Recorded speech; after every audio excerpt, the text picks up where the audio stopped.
Hey guys, this might be a little random, but I thought I'd just do a quick video on local meat.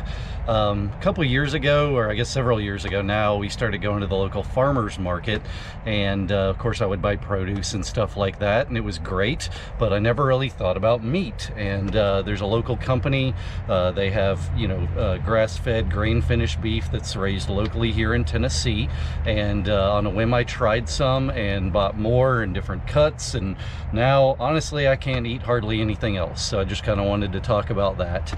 Long story short, local beef, it's just a different experience, and once you start buying local like that, the quality, everything that goes into it, it's great. Honestly, the pricing, for me at least, in the places I buy it, it's not terribly more expensive, if at all. And the craziest part is the different cuts that they offer, so I just kind of want to show y'all a couple of things.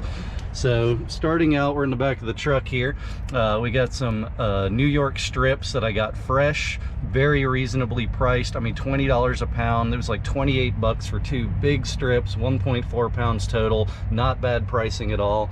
Got a couple of pork loin chops. Are super duper thick. They're fresh. $13, that's over a pound. And then their ground beef is frozen, as well as a lot of the other steaks, but as far as the pricing, I think it's like $6 a pound. It's well worth it. And then, flat iron steak, I know that's a pretty common cut that you get at the grocery store. They're good. But what I really like about this is the cuts that you've never even heard of, that these people that are experts, they're the ones raising the meat, can tell you about. So a couple of cuts that they've turned me onto. First is this, the chuck eye cut. It's a lot like a ribeye. It's a little less marbled. Personally, ribeyes can be a little fatty for me, so the chuck eye is a good compromise. I do get them frozen, but they're thin enough that they do defrost, fairly quickly. And the quality, the flavor, it's just killer.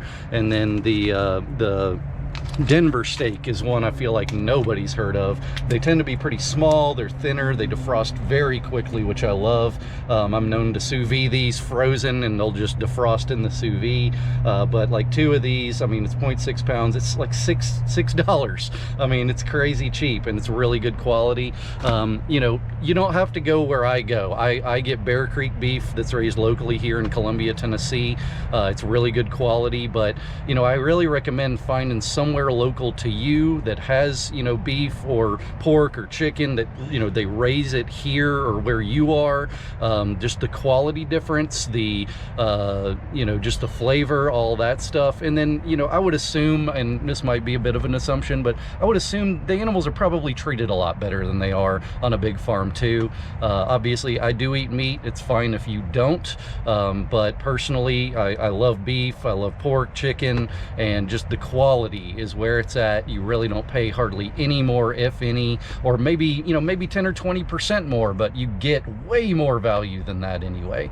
So I just kind of wanted to do a quick video on that, just kind of see what you think. If you have any comments, please place them down below. If you have any other recommendations, I do buy produce and stuff like that at the farmers market as much as I can too, and I do try to buy local as much as possible to support the local farmers, because small farms tend to struggle compared to these big guys these days.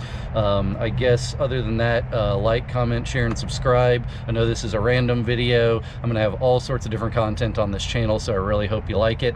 But thanks for watching, and have a great day.